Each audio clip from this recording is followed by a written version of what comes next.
ओम अज्ञानतिमिरन्धस्य ज्ञानाञ्जनशलाकया चक्षुरुन्मिलितं येन तस्मै श्रीगुरुवे नमः।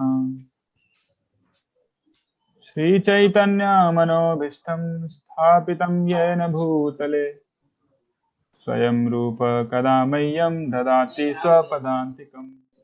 नमो विष्णुपादाय कृष्णपृष्ठाय भूतले श्रीमते भक्तिवेदान्त स्वामिनिति नामिने। नमस्ते सारस्वते देवे गौरवाणी प्रचारिणे निर्विशेषा शून्यवादी पाश्चात्य देशतारिणे। जय श्री कृष्ण चैतन्य प्रभो नित्यानंद श्री अद्वैत गदाधार श्रीवास आदि गौर भक्त वृंदा। हरे कृष्णा कृष्णा कृष्ण हरे हरे, हरे राम राम राम हरे हरे। हरे Krishna.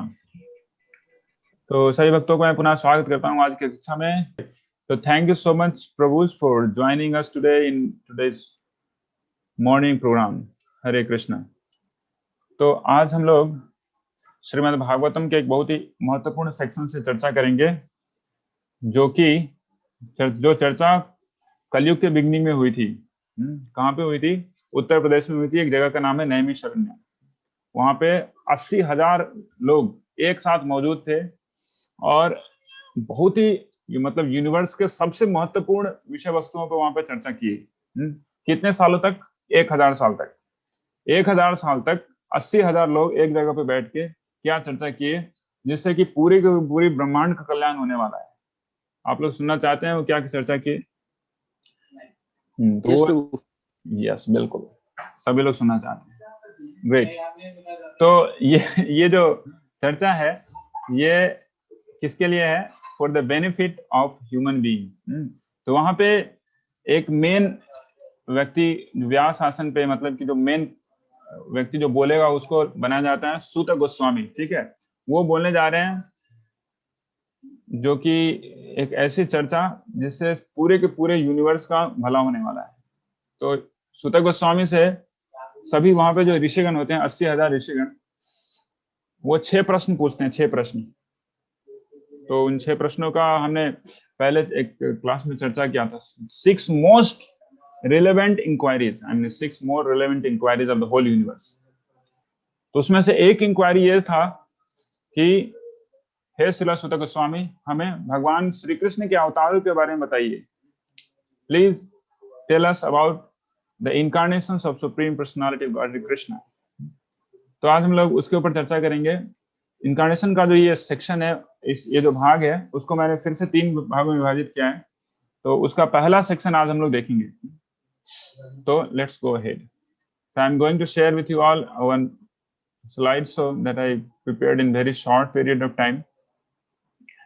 So let's see, it's going there. Yeah. So incarnation of the Lord Krishna. Incarnation of Lord Krishna. Okay. So this is from Srimad Bhagavatam, 3rd chapter, 1st canto, 3rd chapter. So Supreme Lord Krishna, in the beginning it is told, so Supreme Personality of Godhead, Lord Krishna, first he expands himself as कारणोदक्षाय विष्णु। जब बोलते हैं incarnations, अवतार, तो अवतार बहुत तरीके के होते हैं, उसके बारे में हम लोग चर्चा करेंगे आगे। सो द फर्स्ट इनकारनेशन बोला गया है कि वो बलराम जी हैं, लेकिन बलराम जी से फिर से स्पिरिचुअल वर्ल्ड में ही भगवान श्री कृष्ण वो एक्सपैंड करते हैं, जिनको क्वाड्रुपल एक्सपेंशन कहा जाता है। उनमें से आते हैं प्रद्युम्न, अनिरुद्ध, वासुदेव। अनिरुद्ध, प्रद्युम्न, संकर्षण और वासुदेव, ये 4 होते हैं। अनिरुद्ध, प्रद्युम्न, वासुदेव एंड संकर्षण। तो फिर संकर्षण से स्पिरिचुअल वर्ल्ड में ही फिर से एक्सपैंड होते हैं, तो बनते हैं फिर से दूसरे क्वाड्रुपल एक्सपेंशन।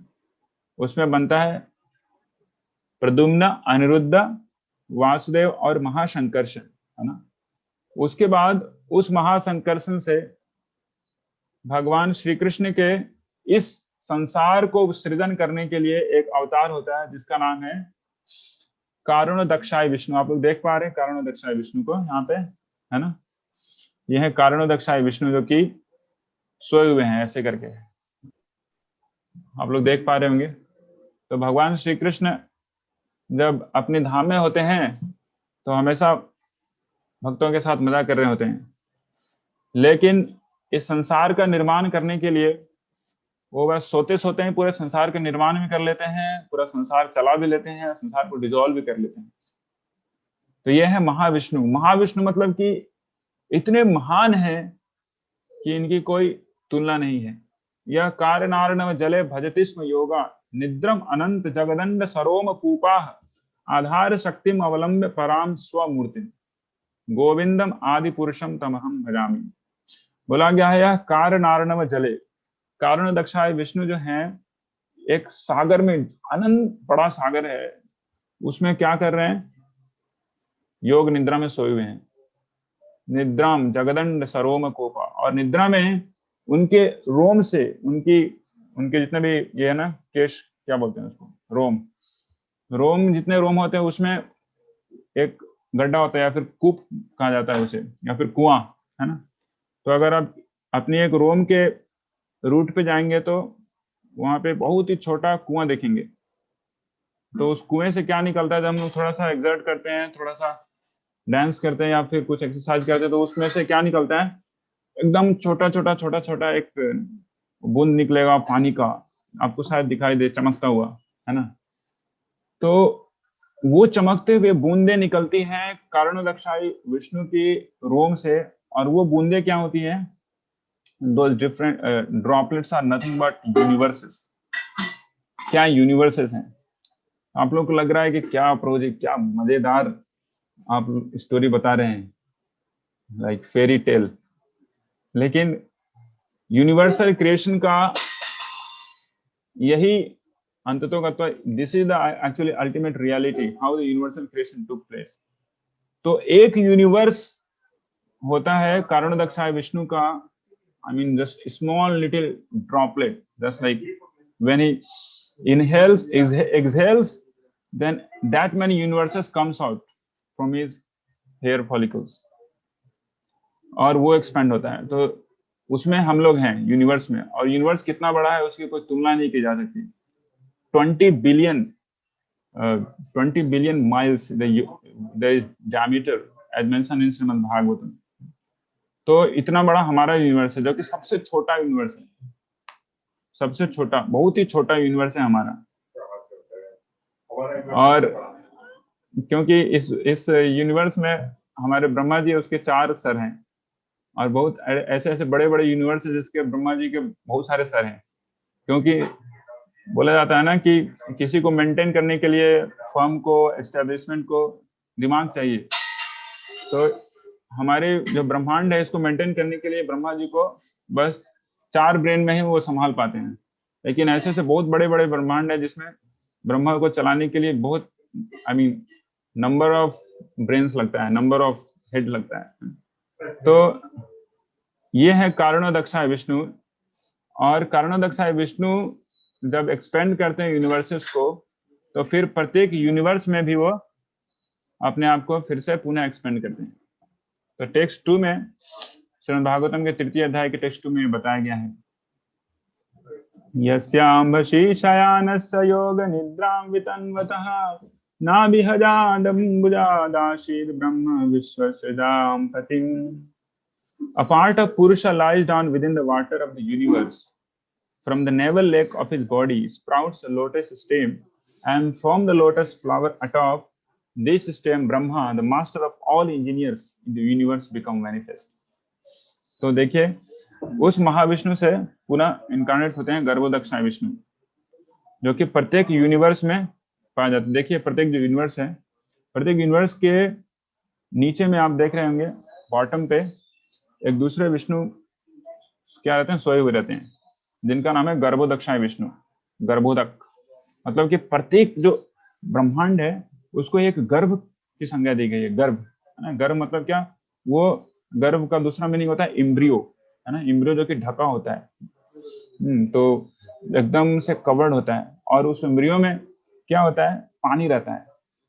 और उसमें जो व्यक्ति जो जन्म लेने वाला है वो क्या रहता है, उसमें तैरता रहता है कि नहीं। तो उसी तरीके से जो प्रत्येक जो ब्रह्मांड है एक एम्ब्रियो के समान है, एक अंडे के समान है, और उसमें फिर से कारणोदक्षाय विष्णु अपना इनकारनेशन करते हैं जिसका नाम है गर्भोदक्षाय विष्णु। और गर्भोदक्षाय विष्णु उस अंडे में आधा जो यूनिवर्स है वो अपनी पानी से, अपने पसीने के पानी से उसको भरते हैं पहले। तो अपने ही शरीर से उद्भूत जो वाटर है उसे वो भर देते हैं, उसके बाद उस पर क्या करते हैं, आराम से योग निद्रा में जाते हैं। और उसके बाद क्या होता है, उनके नाभि से निकलता है एक stem, I mean a flower, a lotus flower. और लोटस स्टेम के ऊपर में एक व्यक्ति का जन्म होता है जिसका नाम होता है लॉर्ड ब्रह्मा, जो कि इंजीनियर हैं, पूरी यूनिवर्स के सबसे पहले इंजीनियर हैं, मास्टर ऑफ इंजीनियर्स। उसके बाद फिर से तीसरा इनकारनेशन के बारे में बताया गया है, यस्यावयव संस्थानैः कल्पितो लोक विस्तरः तद्वै भगवतो रूपम विशुद्धम सत्वमूर्जितम। It is believed that all the universal planetary systems are situated on the extensive body of the Purusha. तो जो पुरुष, जो जिसके बारे में बात करें ना, वो गर्भ में गर्भोदक्षाय विष्णु, जो कि गर्भ में पानी के ऊपर, अपने ही शरीर के पानी के ऊपर वो निद्रा में, योग निद्रा में विश्राम कर रहे हैं। उनके नाभि से जो कमल का फूल निकलता है, वो जो कमल का जो स्टेम है ना, वो स्टेम भी एक पुरुष का रूप लेता है। तो उसे कहा जाता है विश्व रूप। तो इस तरीके से उस सारे के सारे जितने भी इंग्रेडिएंट्स है पूरे संसार का, वो इंग्रेडिएंट्स में वो समाहित होते हैं। और इस तरीके से जो भी जिनके पास स्पिरिचुअल विजन होता है वो लोग देख पाते हैं उस रूप को। और कैसा रूप होता है उसके बारे में टेक्स्ट 4 में बताया गया है। तो एग्जैक्टली वैसा ही रूप है जैसा भगवान श्री कृष्ण ने 11वें अध्याय में भगवान श्री कृष्ण ने भगवद गीता में अर्जुन को दर्शन करवाया था।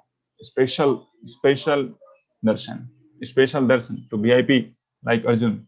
और बहुत ही कुछ लोग वीआईपी लोगों को दर्शन हुआ था, इसमें से संजय थे, व्यासदेव तो थे ही, धृतराष्ट्र को भी है ना, संजय की आंखों से, संजय की मुख से सुनने को देखने को मिला था। पश्यन्तदो रूपमदभ्र चक्षुषा सहस्रपादोर्भजाननाद्भुतं सहस्रमूर्धश्रवणाक्षिनासिकं सहस्रमौल्यं वरकुण्डलोल्लसत्। तो ये जो रूप है भगवान का, ये भक्त लोग अपनी सिद्ध आंखों से देख पाते हैं। ये भगवान श्री कृष्ण का जो दिव्य पुरुष का जो फॉर्म है, उनके सहस्र पाद हैं, उनके जो पैर है ना हजारों हजार हैं, सहस्र उनके थाई हैं, उनके हाथ भी सहस्र हैं, और उनके फेस जो है हर जगह फैले हुए हैं, इसलिए उनका नाम है सहस्र शीर्ष पुरुष, सहस्राक्ष सहस्रपाद। तो ये उनके लिए स्तुति है, जो कि प्रथम स्तुति है जिनसे भगवान सहस्र शीर्ष की अर्चना की जाती है। तो इस तरीके से उनके नाना प्रकार के अनंत हेलमेट्स हैं, थाउजेंड्स हेलमेट्स। तो इस तरीके से पूरा ब्रह्मांड है, उसमें वो इस तरीके से वो क्या है, विस्तृत यहाँ पर फैले हुए हैं। तो पूरा ब्रह्मांड है वो महाविष्णु, जो विराट पुरुष का जो विष्णु फॉर्म है, सहस्र शीर्ष पुरुष, उसमें वो फैला हुआ है। तो हम लोग भी उस जो विराट पुरुष है या फिर जो सहस्राक्ष पुरुष है, उसके ही शरीर में एक जगह पे एडजस्टेड है, हम लोग समझ सकते हैं उस तरीके से। उसके बाद गर्भोदक्षाय विष्णु के बारे में बताया गया है कि ये गर्भोदक्षाय विष्णु जी हैं जिनसे सभी इस यूनिवर्स में जितने भी अवतार आते हैं उनका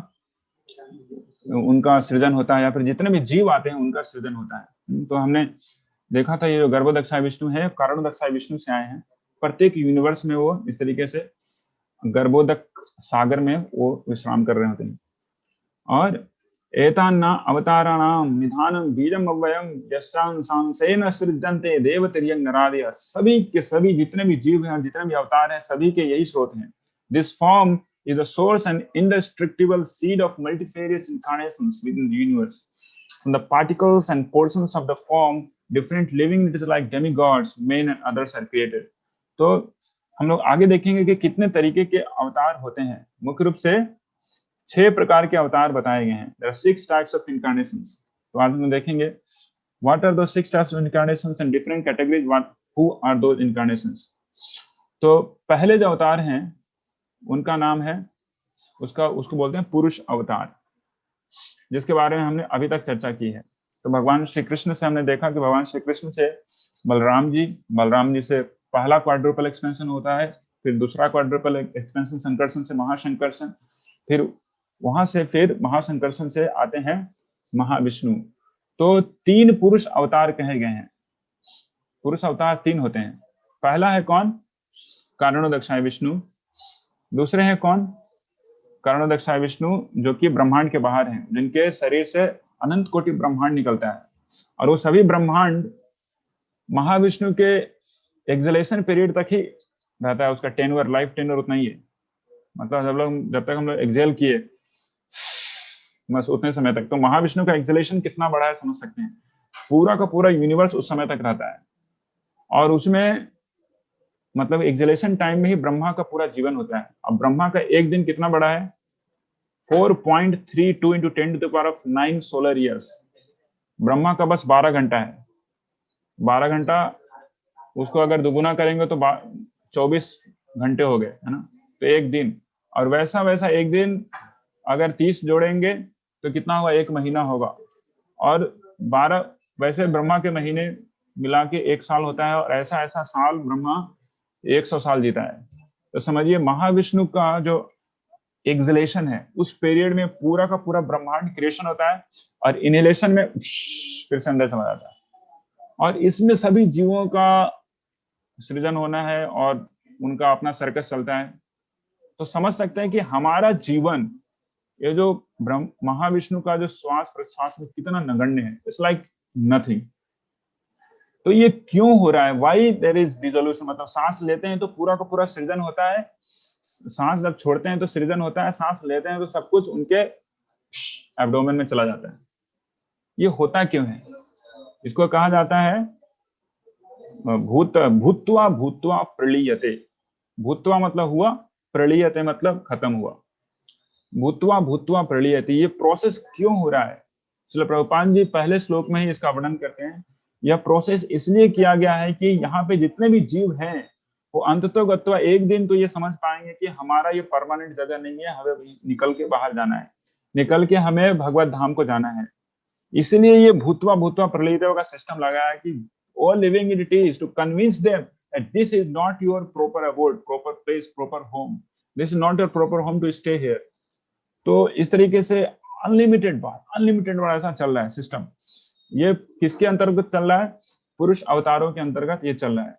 तो पहला हुआ कारणोदक्षाय विष्णु, दूसरा हुआ गर्भोदक्षाय विष्णु, और तीसरे हुए क्षीरोदक्षाय विष्णु। क्षीरोदक्षाय विष्णु ही सहस्र शीर्ष पुरुष के रूप में आते हैं, जो कि ब्रह्मा जी के लिए बहुत ही एक्सेसिबल होते हैं। ब्रह्मा जी वो उनके साथ कभी भी ऐसे हम लोग बातें करते हैं ना, अपने दोस्तों से जाके हाथ मिलाते हैं, उस तरीके से ब्रह्मा जी सहस्र शीर्ष विष्णु के साथ ऐसी बातें कर सकते हैं, जो कि सहस्र शीर्ष विष्णु ब्रह्मा जी के एबोर्ड के जस्ट ऊपर में क्षीर सागर में निवास करते हैं। तो फिर दूसरे अवतार होते हैं जिन्हें कहा जाता है गुण अवतार। तो हम लोग जानते हैं 3 गुण होते हैं ना, सभी को पता है, भगवद गीता में सही पढ़ी होगी। रजोगुण, सतोगुण और तमोगुण, है ना? या फिर बोला जाता है सतोगुण, रजोगुण और तमोगुण। तो 3 गुण के 3 अवतार भी होते हैं, जो कि इन 3 गुणों का क्या कहते हैं, संचालन करते हैं पूरे के पूरे यूनिवर्स में। तो ब्रह्मा जी जो हुए वो है रजोगुण के अवतार, भगवान शिव हुए वो तमोगुण के अवतार होते हैं, और लॉर्ड विष्णु होते हैं वो सतोगुण के अवतार होते हैं। तो जो लॉर्ड विष्णु हैं ये भगवान विष्णु के ही अवतार हैं, क्षीरोदक्षाय विष्णु के ही अवतार हैं, लेकिन ये सतोगुण के ऊपर इनका आधिपत्य होता है। तो जितने भी व्यक्ति होते हैं जो कि सतोगुण में होते हैं वो मुख्य रूप से भगवान विष्णु की आराधना करते हैं। तो उसके बाद ये तीसरा जो प्रकार है अवतार का, उसको कहा जाता है लीला अवतार। तो लीला अवतार कितने हैं? पुरुष अवतार 3 है, गुण अवतार 3 है। लीला अवतार कितने हैं? अनंत लीला अवतार हैं। अनंत लीला अवतार ये हमेशा आते रहते हैं, मतलब कि उनका फ्लक्स हमेशा बना रहता है। They are in dynamic equilibrium in universe. जैसे समुद्र में लहरें चलती रहती हैं, उसका कोई लिमिट नहीं है, वैसे ही भगवान श्री कृष्ण की जो लीला अवतारें हैं वो अनंत है। रामादि मूर्तिषु कला नियमेन तिष्ठन्। तो इस तरीके से राम हुए, नरसिंह देव हुए, वराह हुए, कुर्म हुए, मत्स्य हुए। इस तरीके से अनलिमिटेड अवतार है भगवान श्री कृष्ण के, लीला अवतार, जो कि अपने फॉर्म में स्पिरिचुअल वर्ल्ड में भी हैं, अनंत रूप में, और उन रूपों को इस यूनिवर्स में प्रकाशित करते हैं हम बद्ध जीवों के लिए कभी कभार देखने के लिए, है ना।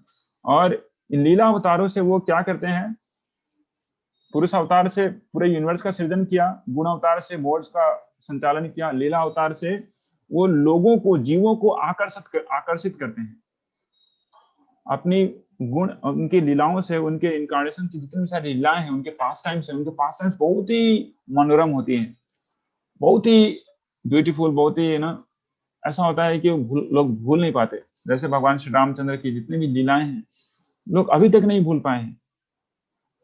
भगवान नृसिंह देव की लीलाओं को अभी तक नहीं भूल पाया, भगवान श्री कृष्ण की लीलाओं को अभी तक नहीं भूल पाया। तो जो व्यक्ति इन लीलाओं को स्मरण करेगा या फिर श्रवण करेगा, मतलब कि वो व्यक्ति इस यूनिवर्सल जो बॉन्डेज है उस सेल से निकल जाएगा। तो इसलिए बोला जाता है ना, भगवान श्री कृष्ण तो का तो जन्म नहीं होता, लेकिन भगवान श्री कृष्ण जन्म लेते हैं कि हमारा जन्म ना हो, हमारा जो जन्म मृत्यु का चक्र है वो उससे हम लोग निकल पाए। तो इस तरीके से ये जो सारी लीला अवतारें हैं, वो यहाँ पे क्या करती हैं, डिफरेंट टाइप्स की एक्टिविटीज करती हैं, लीलाएं करती हैं। और ये लीलाओं को, इन लीलाओं को सुन के, श्रवण करके, स्मरण करके, इस संसार में, इस ब्रह्मांड में फंसे हुए जितने भी जीव है ना, वो क्या कर सकते हैं, इस यूनिवर्स को सरपास कर सकते हैं, निकल सकते हैं। फिर चौथे अवतार कहे गए हैं मनवंतर अवतार।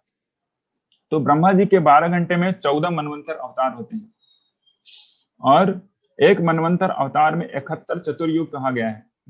मतलब कि सत्य, त्रेता, द्वापर, कली, ऐसे ऐसे 71 बार एक मनु में चले जाते हैं, है ना। उस तरीके से अगर 14 को 71 से गुना करेंगे तो होगा 1000। ये बनता है 12 घंटे में ब्रह्मा जी के 1000 बार चतुर्युग आता है और चला जाता है। तो इन मनवंतर अवतारों को का भी गणना किया गया है, इसलिए प्रभुपाद जी करते हैं। तो स्वयंभू मनु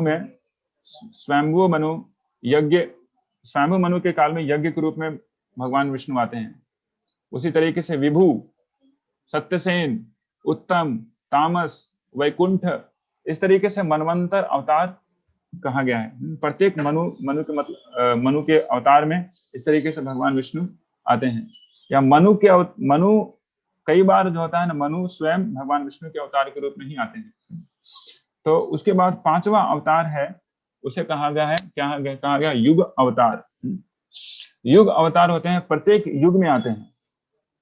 तो 4 युग कहे गए हैं, सत्य, त्रेता, द्वापर और कली। तो प्रत्येक युग में एक युग अवतार होता है, जो अवतार उस युग का जो धर्म है, सतयुग का धर्म है, क्या है सतयुग का धर्म, को लिख सकते हैं चैट बॉक्स में। अष्टांग योग का मेडिटेशन। तो मेडिटेशन हो गया। उस तरह से त्रेता युग में क्या है धर्म, त्रेता युग में यज्ञ है, सैक्रिफाइस, ग्रेट सैक्रिफाइस। द्वापर में है परिचर्या, मतलब भगवान श्री कृष्ण की विग्रह की आराधना करना। और कलयुग में है हरिनाम संकीर्तन। तो इन 4 युगों में 4 धर्मों को स्थापित करने के लिए युग अवतार भी आते हैं। तो इस तरीके से 4 युग अवतार कहे गए हैं, जिसको बोला गया शुक्ल, रक्त, श्याम, पीत। तो शुक्ल वर्ण में आते हैं हंसावतार, रक्त वर्ण में आते हैं एक दूसरे यज्ञ पुरुष आते हैं, जो कि त्रेता युग में यज्ञ को अधिष्ठित करते हैं। श्याम वर्ण में आते हैं, तो आपको पता ही होगा श्याम वर्ण में कौन आते हैं, भगवान श्री कृष्ण स्वयं आते हैं, श्यामम त्रिभंग ललितम। उसके बाद पीत वर्ण में कौन आते हैं, आपके लिए क्विज है, पीत वर्ण में कौन आते हैं कलयुग में, जो कि कलयुग के धर्म की स्थापना करते हैं। Yes, anybody can tell, yes, you can unmute yourself and tell that who comes as pith varna in yoga avatar in Kali Yuga. Chaitanya Mahaprabhu. जय जय। सो चैतन्य महाप्रभु आते हैं पीत वर्ण में युग अवतार के रूप में, और हरिनाम संकीर्तन की स्थापना करते हैं। तो ये हो गए 5 युग अवतार। और छठे जो टाइप है इंकारनेशन का, वो है शक्त्यावेश अवतार। तो ये 6 तरह के अवतार भगवान श्री कृष्ण हमेशा लेते रहते हैं। ये शक्त्यावेश अवतार मतलब क्या, एक जीव जिसको शक्ति के द्वारा आवेशित कर दिया गया है। किसकी शक्ति के द्वारा, भगवान श्री कृष्ण ने अपनी शक्ति के द्वारा उस जीव को आवेशित किया है। आवेशित मतलब होता है इम्पावर किया है। तो वो भगवान विष्णु नहीं है, लेकिन हमारे जैसे जीवों को भगवान इम्पावर भी कर सकते हैं। तो ऐसे बहुत सारे अवतार होते हैं, उनकी भी कोई संख्या नहीं है। They are like unlimited, unlimited सकते हैं अवतार। जैसे परशुराम बहुत ही फेमस है। परशुराम जी एक जीव है, लेकिन उनकी इतनी शक्ति थी कि उन्होंने 21 बार ऐसे दानवीय क्षत्रिय शासकों का उन्होंने मर्दन किया। 21 बार पूरे के पूरे प्लैनेट को उन्होंने, दानवीय आसुरिक स्वभाव के जितने भी क्षत्रिय गण थे उनका उन्होंने समूल नाश किया 21 बार, और बहुत ही शक्तिशाली थे। जब वो किसी राज्य में जाते तो क्षत्रिय क्षत्रिय लोग अपना अपना अपना जो इतना उनको जो फॉर्म है ना उसको छोड़ के वो भाग जाते थे। क्षत्रिय लोग साड़ी पहन लेते थे अपने को छुपाने के लिए, इतने शक्तिशाली थे, इतने पावरफुल थे परशुराम अवतार। उसी तरीके से भगवान श्री कृष्ण अवतार लेते हैं पृथु महाराज के रूप में। पृथु महाराज जो कि इतने शक्तिशाली थे कि पृथ्वी माता को ही भागना पड़ा था उनकी डर से। एक समय था जब, ये समय था जब सतयुग और त्रेता का बीच का समय था। तो सतयुग में ये जो 4 वर्ण हैं, ब्राह्मण क्षत्रिय वैश्य शूद्र, ये नहीं थे सतयुग में। सभी लोग इतने सत्यवादी थे, इतने सत्यशील थे कि उस समय किसी को शासन करने की जरूरत नहीं पड़ती थी लोगों को संयमित करने के लिए। दंड दंड की जो नीति थी वो सतयुग में नहीं थी, क्योंकि किसी को दंड देने का जरूरत नहीं है। सभी लोग एकदम क्या बोलते हैं उसको, ऑनेस्ट रहते थे। तो ये जो यस, वर्णाश्रम का जो सिस्टम आया, ये आया त्रेता से। त्रेता युग में जितने भी सारे लोग थे, ब्राह्मण लोग थे, वो जाके पिटीशन दिए ब्रह्मा जी को कि देखिए अभी तो लोगों की संख्या, ऐसी लोगों की संख्या बढ़ रही है जो कि है ना वो दस्यु या फिर चोर जैसे, लुटेरे जैसे बन रहे हैं। तो इन लोगों का शासन करने के लिए अगर कोई राजा नहीं होगा तो क्या होगा। तो इस तरीके से भगवान विष्णु, सॉरी ब्रह्मा जी वहां पे बोलते हैं कि आप लोगों को करना क्या है, आप लोगों को एक राजा नियुक्त करना है। तो उन राजाओं में से एक प्रमुख थे पृथु महाराज, जो कि वेण के शरीर से निकले थे, किंग वेण के शरीर से निकले थे। तो पृथु महाराज इतने शक्तिशाली थे कि उनकी प्रताप से धरती माता है ना बिना टिल किए हुए, बिना क्या बोलते हैं उसको, जोते हुए ही अन्न उपजाती थी। और पृथ्वी को वो अपनी पुत्री के समान समझते थे। इसलिए पृथ्वी जो शब्द है वो आया है पृथु से। पृथु महाराज की बेटी हुई पृथ्वी, इसलिए हम लोग अर्थ प्लैनेट को क्या कहते हैं, पृथ्वी भी कहते हैं। तो ऐसे पृथ्वी पृथु महाराज थे, तो बहुत ही शक्तिशाली थे। एक जीव इतना शक्तिशाली हो सकता है भगवान श्री कृष्ण की शक्ति से। उसी तरीके से कुमार कहे गए हैं, चतुष कुमार, जो ब्रह्मा जी के ब्रह्मा जी के 4 पुत्र हैं, या फिर उनको सनस भी कहा जाता है, 4 सनस। और फिर सनत कुमार, सनक, सनंदन, सनातन और सनत कुमार। तो इस तरीके से 4 कुमार हैं। ये वैदिक ज्ञान के अवतार कहे गए हैं, मतलब कि जितना भी वैदिक ज्ञान है ये सब कुछ उनके पास है। उस तरीके से फिर नारद मुनि होते हैं, ये भी शक्ति अवतार कहे जाते हैं। नारद मुनि एक जीव है, लेकिन भगवान श्री कृष्ण इनको अपनी भक्ति शक्ति से अभिभूत किए हुए हैं। नारद मुनि जहां कहीं भी जाते हैं वहां पे वो भक्ति शक्ति का संचार कर देते हैं। कोई भी व्यक्ति, किसी भी व्यक्ति के वो संपर्क में आते हैं, वो व्यक्ति, उस व्यक्ति का भला हो ही जाएगा। बोला गया ना, क्षणार्थे नापि चतुलये ना स्वर्गम ना पुनर्भवम भगवत भक्ति भगवत संगी संगेन मर्त्यानाम किम उताशिषः। बोला गया है कि भगवान श्री कृष्ण के भक्त, इसमें से नारद सर्वश्रेष्ठ हैं। उनका अगर कोई संयोग करता है, क्षण मात्र नहीं, क्षण मात्र तो बहुत बड़ा हो गया, क्षण मतलब होता है कि सेकंड का कुछ 1/11 जो समय होता है वो क्षण होता है। तो उसका भी आधा समय के लिए अगर कोई व्यक्ति भगवान श्री कृष्ण के भक्तों से, जैसे नारद मुनि के भक्तों से अगर कुछ संयोग करता है, मतलब कि उसका जीवन कल्याण हो गया। उसको ऐसा क्रेडेंशियल मिलेगा, उसको ऐसा धन संपत्ति मिलेगा कि वो स्वर्ग के धन संपत्ति से ही बड़ा है, ना स्वर्गम ना पुनर्भवम, लिबरेशन से ही बड़ा है। तो इस तरीके से नारद मुनि शक्ति के अवतार है, जो कि पूरे के पूरे ब्रह्मांड में हर जगह जीवों को जाके क्या करते हैं, एक ही चीज बोलते हैं कि जीवों आप क्या कर रहे हो, यहाँ पे सड़ रहे हो, पच रहे हो, बार बार मर रहे हो, फिर से दूसरे जीवन में, दूसरे योनि में आ रहे हो, और फिर उसके बाद फिर पूरा का पूरा ब्रह्मांड जब ब्रह्मांड का जब कैटेक्लिज्म होता है, प्रलय होता है, तो उस समय सब लोग घुस जा रहे हो आप लोग महाविष्णु के एब्डोमेन में, तो ये सब छोड़ो, भगवान श्री कृष्ण की भक्ति करो। तो ये नारद मुनि जो है सत्याविश अवतार है। इस तरीके से 6 अवतारों की चर्चा हुई। तो इसके बाद हम लोग अगली कक्षा में देखेंगे लीला अवतारों के बारे में। तो पुरुषावतार के बारे में तो है ना ज्यादा कुछ बोलना नहीं है। लीला अवतार इसलिए इसके बारे में हम लोग चर्चा करेंगे क्योंकि लीलाएं भगवान ने की है ना। पुरुष अवतार में क्या लीला करते हैं, भगवान सोए रहते हैं, सांस छोड़ते हैं, सांस लेते हैं, बस, है ना। सांस छोड़ते हैं तो सारा क्रिएशन चालू हो जाता है, सांस लेते हैं तो सब कुछ अंदर में।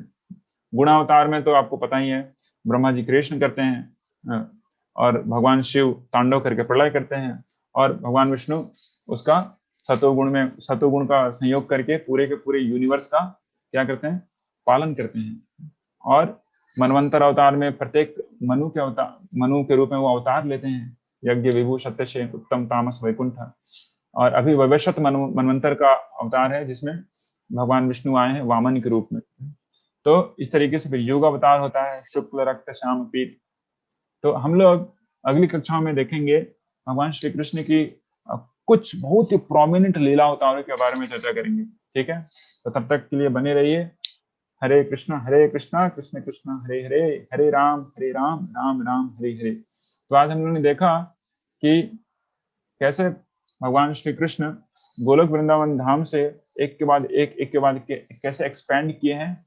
अब पूरे एक्सपेंशन का बस एक ही कारण है। क्या है कारण? कि हम जैसे बेवकूफ लोगों को फिर से ये मैसेज देना कि यहाँ से यार निकल जाओ, भगवान श्री कृष्ण की भक्ति करके यहाँ से, इस यूनिवर्स से जो कि सृजन प्रलय सृजन प्रलय में फंसा हुआ है, इससे निकल जाओ, यहाँ पे ज्यादा फंसे मत रहो। तो बस वही कारण है पूरे के पूरी मटेरियल यूनिवर्सेस का, भगवान श्री कृष्ण के बार बार न जाने कितने सारे अवतारों के रूप में आने का बस एक ही कारण है। अगर हम कारण समझ गए तो बहुत अच्छा है। That's the success of supreme personality of godhead. तो भगवान श्री कृष्ण भी हमेशा वो आते रहते हैं, एक ही कारण है आने के लिए, यहाँ पे आके हम लोगों को ये मैसेज दे सकें कि let's go home back to Godhead and make your stay in material world a success. Hare Krishna. तो अगर कोई प्रश्न है, कोई कमेंट है आप लोगों के पास, तो आप लोग चैट बॉक्स में लिख सकते हैं या फिर आप अपने आप को अनम्यूट कर सकते हैं और बोल सकते हैं। हरे Krishna. If you have any question, anything to discuss into this regard? Prabhu ji Hare Krishna. Prabhu ji Hare Krishna Prabhu ji. Prabhu Yes, please tell. Buddhadev का अवतार जो है वो सक्तवश अवतार में होता है या? Yes, yes. Lord Buddha is सत्याविश अवतार। भगवान बुद्ध जो है सत्याविश अवतार है। यस। प्रभु जी बोल रहे हैं जैसे कि लॉर्ड शिवा खुद तो तमोगुण में नहीं है, वो तो सतोगुण में है, लेकिन तमोगुण के लोगों को सतोगुण में उठाते हैं ना, मतलब कि वो तो खुद तो बहुत ही प्योर है, मतलब बहुत प्योर तत्व है शिव तत्व। हाँ हाँ बिल्कुल, शिव तत्व है ना, भगवान शिव हैं, वो तमोगुण में नहीं है, लेकिन वो तमोगुण का इंचार्ज लिए हुए हैं, इंचार्जशिप लिए हुए हैं, है ना। कोई जरूरी नहीं है कि जेलर है वो भी कैदी होगा, है ना, कोई जरूरी नहीं है। भगवान शिव का जो ये है ना, जो उनका जो जॉब प्रोफाइल है, पोर्टफोलियो है, बहुत ही यूनिक है। उनके साथ में रहते हैं भूत पिशाच और इतने सारे लोग जिनका कोई नहीं, उनका बस एक ही व्यक्ति है जिनको देखते हैं, वो है भगवान शिव। भगवान विष्णु नारायण जहाँ पे होते हैं वहां पे भूत पिशाच रहते ही नहीं है, तो उनको कौन देखभाल करेगा भाई। तो जिसका नहीं है कोई, उसके हैं भगवान शिव। भगवान प्रभु हरे कृष्णा प्रभु धन्यवाद प्रणाम। You told that there was no administration and varnashram system in Satyayuga, but there are so many kings also mentioned in scriptures. So many kings also mentioned in the scriptures, like Prithu Maharaj. So Prithu Maharaj is just on, I mean, at the junction, Treta युग और सतयुग के junction पे आते हैं। तो कभी कभार होता है ऐसा समय कि जिस समय वो स्थिति हो जाती है सतयुग में भी कि वहां पे राजा की जरूरत पड़ती है। तो सतयुग में भी एक समय होता है जब कलयुग होता है। जैसे हम लोग जानते हैं हिरण्यकशिपु के समय सतयुग में भी कलयुग ला दिया था उसने। तो इस तरीके से प्रत्येक युग का निवास है।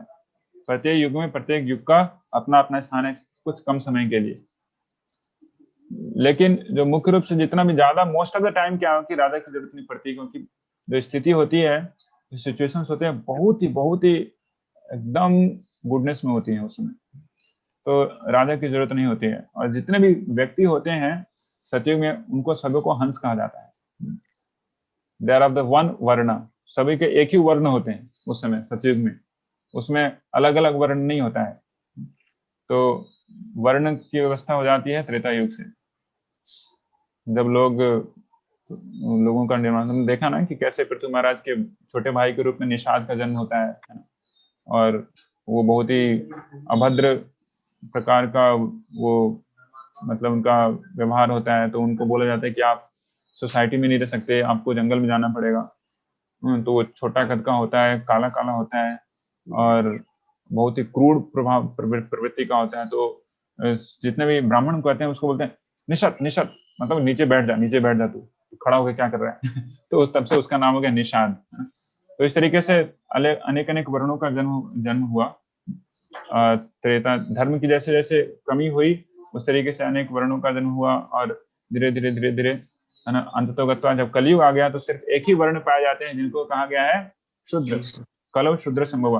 तो सतयुग में सभी हंस थे, त्रेता युग में ब्राह्मण क्षत्रिय की संख्या ज्यादा थी, द्वापर युग में क्षत्रिय और वैश्यों की संख्या ज्यादा थी। आई मीन ब्राह्मण थे लेकिन वो थोड़ा कम हुए, और कलयुग में शूद्रों की संख्या सबसे ज्यादा है। शूद्रों की संख्या सबसे ज्यादा, हम लोग सभी शूद्र ही हैं। I mean I don't know about you all, but I can say that by born I am a Shudra. So everybody is like by born शूद्र, कलौ शूद्र संभवः। तो श्रीमद् भागवत में बताया गया है। तो इस तरीके से धीरे धीरे ऐसा क्या होता है कि धर्म का लोप होता है और दंड नीति जो है वो भी आती है, और साथ साथ में वर्ण का व्यवस्था चेंज होता है धीरे धीरे। Hare Krishna. Okay, so thank you so much. मुझे एक लास्ट क्वेश्चन पूछूं? लास्ट क्वेश्चन पूछ सकते हैं, बोलिए शॉर्ट में। हाँ प्रभु जी, सदाशिव और गुणावतार जो शिव जी है, इसमें डिफरेंस क्या है? हाँ, सदाशिव और गुण अवतार जो शिव हैं उसमें अंतर है। सदाशिव जो हैं वो इस यूनिवर्स के बाहर में हैं, और वो वैकुंठ और यूनिवर्सल का जो कारणोदक्षाई जो सागर है उसके पास में रहते हैं सदाशिव लोक में। तो वो भगवान विष्णु के ही अवतार है, डायरेक्टली एक्सपेंशन है वो सदाशिव। लेकिन यहाँ पे जो रुद्र के रूप में आते हैं, भगवान शिव के इंकारनेशन के रूप में इस यूनिवर्स में आते हैं, 11 रुद्र के रूप में आते हैं, और वो आते हैं ब्रह्मा जी के शरीर से। तो यही अंतर है। वहां पे जो सदाशिव हैं वो नित्य रूप से वहां पे निवास करते हैं वैकुंठ धाम और कारणोदक्षाई सागर के एकदम पास में, है ना। इसलिए बोला जाता है उनको कि वो है उनको बोला जाता है धर्मपाल, सॉरी धर्मपाल नहीं, धामपाल। धाम के एकदम प्रिसिंक्ट पे रहते हैं भगवान शिव। तो धाम भगवान हरि का चालू होता है वैकुंठ से, वैकुंठ हो गया, उसके बाद ऊपर जाते हैं तो फिर आता है अयोध्या, अयोध्या के ऊपर आता है द्वारका, द्वारका के ऊपर मथुरा, मथुरा के ऊपर वृंदावन। तो और नीचे है हमारा इधर मटेरियल वर्ल्ड, सभी बदमाश लोगों का। तो उनके बीच में है भगवान शिव, जो कि गार्ड के रूप में कैलाश धाम या फिर सदाशिव लोग कहा गया है। वहां पे वो निवास करते हैं, श्री हरि की सेवा करते हैं। वहां पे भगवान श्री कृष्ण की आराधना करते हैं, श्री हरि का हमेशा नाम लेते रहते हैं। तो ये वो शिव और इन शिव में अंतर है गुण अवतार में। ये रुद्र हैं, बल्कि वो है Sadashiv. Yes, okay, so thank you so much all of you for being part of this morning program session. Please keep coming, and please bring more of your friends, devotees, whoever is there in your connection. You can call them so that they could also get benefited from Mangal Aarti morning programs and an association of devotees. Okay, Hare Krishna. Srila Prabhupada ki jai. Granth Raj Srimad Bhagavatam ki jai. आज 12 बजे Gaur Premanande Hare.